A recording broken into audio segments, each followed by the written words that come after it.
What's up, everyone? I'm Elsa. My pronouns are she and her, and today I have like an introduction to indoor cycling and spin. What that means is this is going to be more of an informational video, really about what is spin, how to find a spin bike, the spin bike I have, how to set up your bike, all of that stuff. So we're just going to kind of go through everything. We're not really going to be riding the bike right now. We're just going to be getting on, finding the right position for us. And then the first part is going to be like finding a spin bike. What do you look for? All of that stuff. So let's dive in. So what do you need for spin? A spin bike, typically. So there are a bunch of different options online that you can look for. I find it best to do a bunch of research even when I do get recommendations. We'll link a lot below in the description and all that. We'll list a couple of recommendations that we will that I have seen, that I have looked up. I personally will not have had experience with the bikes other than this one right behind me and the bikes that I have ridden and taught on in studios.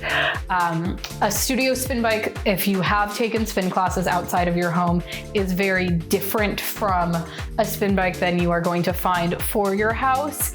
The spin bikes in studios are going to be a lot more industrial, heavier. They're just... I personally like them a little bit better for the most part, but again, I haven't tried all of the spin bikes out there, right? So I can't say that definitively. I personally would not recommend the bike that I have. I will go into detail on that, on more detail as to why on that in a little bit.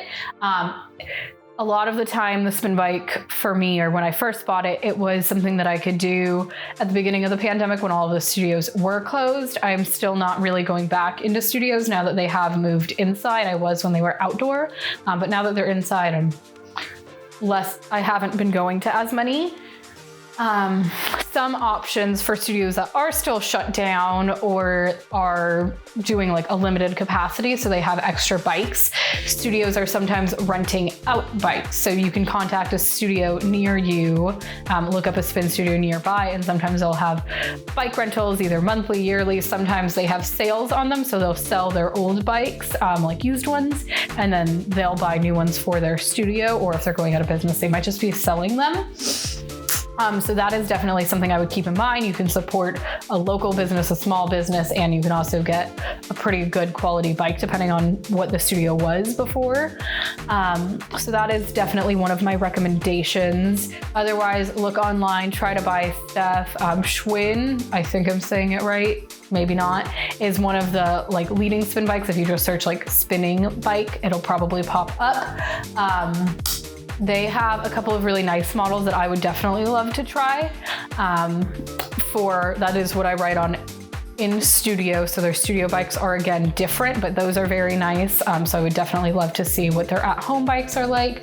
Obviously there are options like the Peloton, which you could get, and I have heard good things about those. You of course do not have to do the Peloton classes. You can use the bike, you can ride on your own to your own music. You can ride with me through our app. You can kind of play around with it and do whatever you like best. If you like those classes, do those classes, like do what works for you.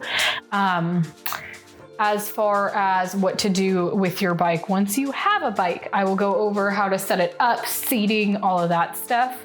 And then we can have fun with it. Once you are all comfortable on your bike, then you can do classes. I will have classes up on the site. I already have a couple up on the site.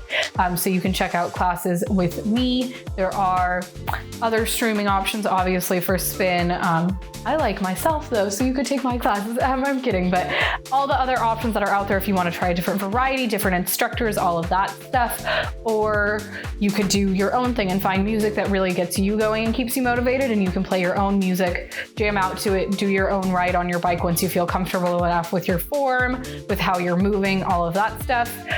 Some of the videos that I'm going to have up on Joyn are going to be without music in the background. So if you wanted to like have somebody on the screen with you, kind of encouraging you to keep going while you are listening to your own music, that's great. when all of the studios were shut down, when the studio I was working at the time got shut down, that is what I would typically do, is just put on music that I like and did my own thing. I never like paid for a streaming service or anything like that. I just did my own thing. So that's definitely a viable option to check out. If you like in-person spin, take in-person spin classes as well, if that is something you are comfortable doing. I like in-person classes as well as online classes. It really just depends on the vibe that you're going for. They are going to be a little bit different, obviously, but still like a group fitness feel. Still seeing somebody on the screen can be super encouraging versus like having to drag yourself up by yourself and get on a bike and have no one to like talk you through it or keep you going, or just even like being there, even though like they can't see you. You know what I mean? So that can be super, super helpful for me. I personally like music with like different cadences, so like different RPM. You don't need to like look up the RPM. You can just see what the music feels like. The writing style that I have taught with in the past is like rhythm writing. So your feet will hit on the beats of the music, right? You can lead with a certain foot or certain leg, and everything hits by the beat of the music. The choreography hits by the beat of the music. The jumps hit at the beat of the music. Everything goes all together. I'll explain more of what that means in a second. And in the later videos, you'll see like examples of rhythm writing, and like everything is kind of on beat. And that for me keeps things easier to follow. For some people it doesn't. You just kind of want to like do your own thing. Totally fine. You can do your own thing when I'm on the screen too. Just do what you like to do, right? Do what you enjoy. So that is what rhythm writing is. The point of it is to kind of like change the cadence. So you have a slower song with more gear to it. So a heavier pedal stroke, right? Your wheel is heavier. You actually have to like really, really work to get your legs up and keep them on the beat. Faster cadence and RPM when you have less gear on the wheel, but are still supportive. So that would be more of like a sprint or a run, kind of like an in-between state for choreography. It's a little different when you're like standing up on the bike and all that stuff, which you don't have to do. Yeah, I get it. Spin can be overwhelming, especially going in studio. I literally it took my friend months to convince me to go to a spin studio with her, because I was like, what do you mean they're doing push-ups on the bike? Like, it's not as scary as it sounds. And if it does turn out to be as scary as it sounds for you, then don't do them. Like, you do not have to do it. The instructor, when you're on in-person spin, does not care. The people around you do not care. Everybody had their first spin class. Everybody watching this video has had their first spin class or the other videos.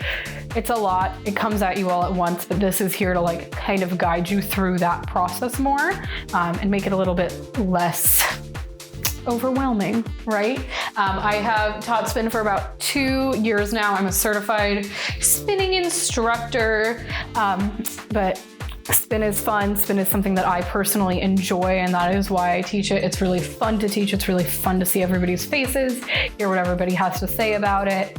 Just have fun, let go, be yourself on a bike. It's fun. It's fun. I'm very uncoordinated, so it's shocking to me that I understand how to do choreography on a bike, but I get it. And if I can get it, I believe that you can do it too.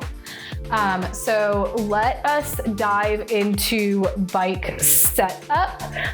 Bike setup, it can take a few tries to kind of get it right. It's not going to be necessarily perfect the first time you adjust it. You might have to make several adjustments from that point on.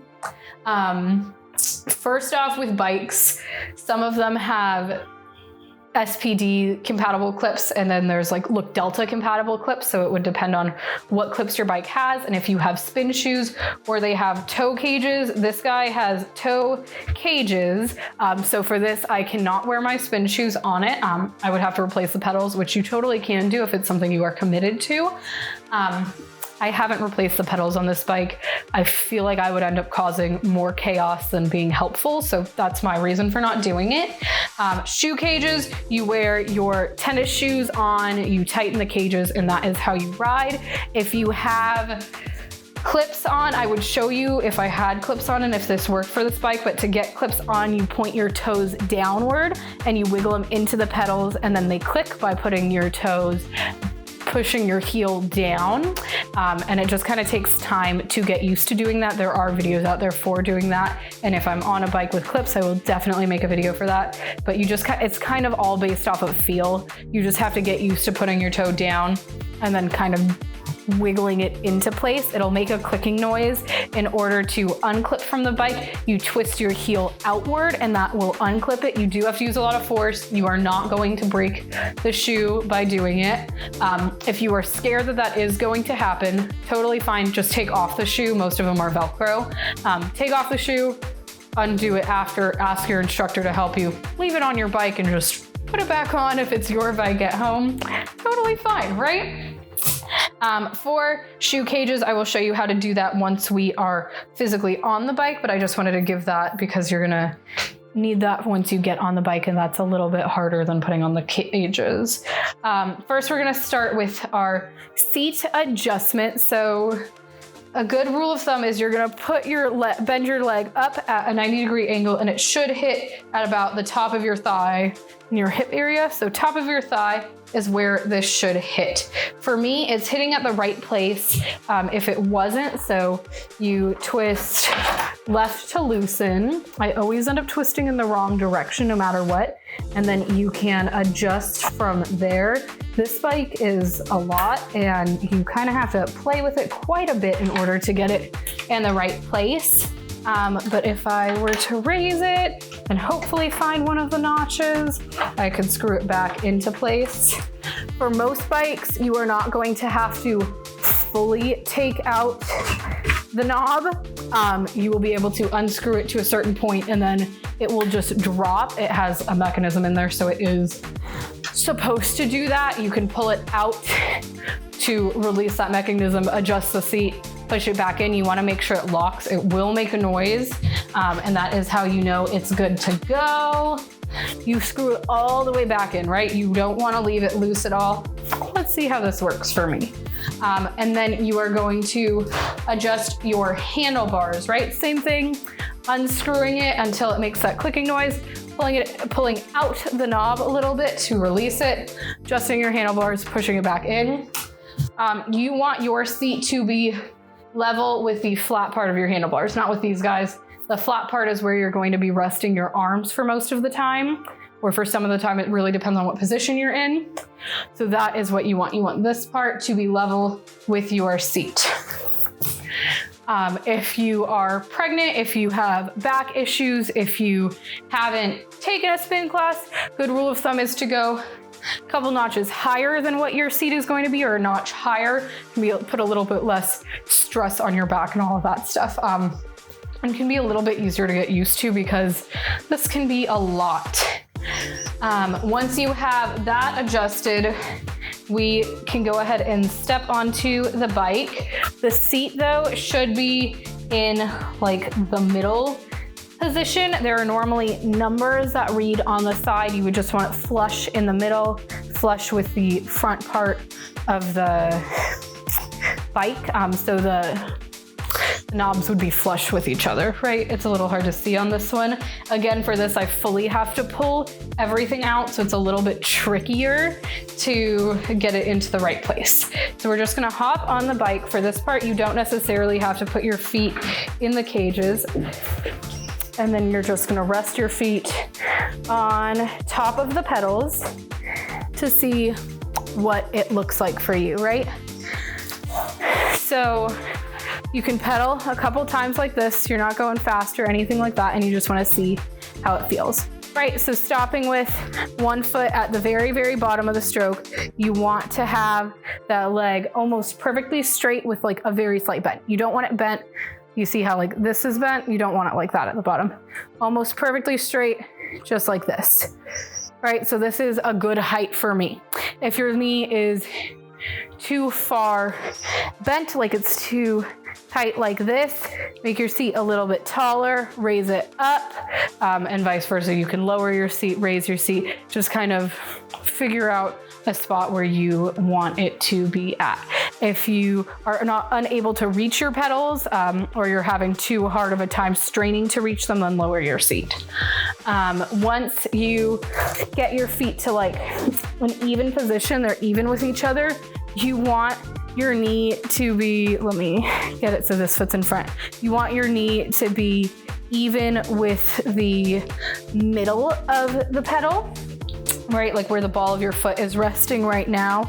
Mine is almost there. Mine is a little bit too far forward for me. If I had the option to move my seat back, I would do so. This is as far back as my seat goes, so I can't fix it, right? If you are able to fix it so you get your knee in line with the middle of the pedal, so your middle of your foot too, then you can move your seat back, move it forward as much as you need to in order to get that to a comfortable position.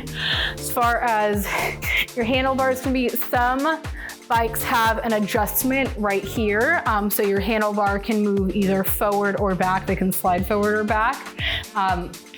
You wanna have it so you are leaning forward a little bit, but so you are able to reach comfortably with a slight bend in your elbows, right? You don't want to be over extending yourself, right? You just want a nice, comfortable, soft bend in your elbows. This looks about right for me. This feels about right for me. And then you would be good to go. Again, you could bring them closer or further away, depending on how it feels for you. As far as getting used to a spin bike seat goes, not the most comfortable thing in the world. It's been a little while since I've been on this one. Definitely not as comfortable after I have done it. If you do it for a consistent amount of time, it starts to feel fine. Like you do not notice the uncomfortability of the seat, but it takes a little bit of time to get used to it. You can always they have like seat cushions that you can get and put on, which are really nice. They have like bike shorts that have built-in padding, so it's a little bit more comfortable and all that. So that would be another great option to have available to you. And then we have a couple more things for this. For getting your toes in the shoes cages, you put your foot in, you want the ball of your feet to align with the middle of the pedal. They have little tabs at the bottom, right? So you can take everything out, put pressure on the outside of that tab, pulling everything tight. You want it tight. You want to still be able to feel your feet, but you don't want your feet to fly out of the cages. You're gonna thread the tab through that open part of the cage, and that's it. If you have a lot of excess, like I have like 4 inches of excess coming out like webbing, tuck it under and like tie it almost, and that is what I would do with them. You don't want the excess part to get caught in the pedal or anything like that. That's not going to be very comfortable. If you want to release everything, just push on the tab and that'll release it, right? So that's what we would do. If you have the option to ride with spin shoes and like clips, that is definitely the route that I would recommend going. But again, it's whatever you have access to. That is just my personal preference. I think it feels a lot better and rides a lot smoother. That is what I would do once you know that you like spin. As far as why I would not recommend this particular bike, it is very wobbly, as you can see. There's not much support going on here, even when we have resistance. It's just not very supportive. It's not very comfortable. I can't really get my body into the exact right position that I want, right? Like I'd want this a little bit closer. I'd want my seat a little bit further back. It just doesn't really allow me to make the adjustments that I am used to making. So it's always felt a little bit off for me. One more thing that I forgot to go over when we were going over bike setup is there is a knob right down here. Some have like a touchscreen button. Most bikes are gonna have a knob right in the center down below the handlebars. You turn it right to go heavier, left to go lighter. I always recommend having a little bit of support on there. My teaching style is between a 0 and a 10. 0 is super light, super unsupported, feels like you're rolling down a hill. 10 is super heavy, you can barely move your legs. A 5 is a good starting place, pretty light, pretty even ground. That is where I want you to be. But again, if I turn it all the way to the right, it'll eventually make me work a lot harder. All the way to the left, there's like no support on it, and I can do like fly off of it. So that's why you want a good middle ground here.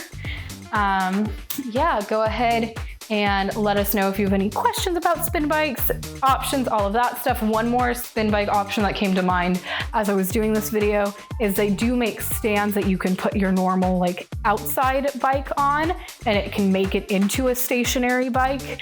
You just have to see like how well supported that feels for you.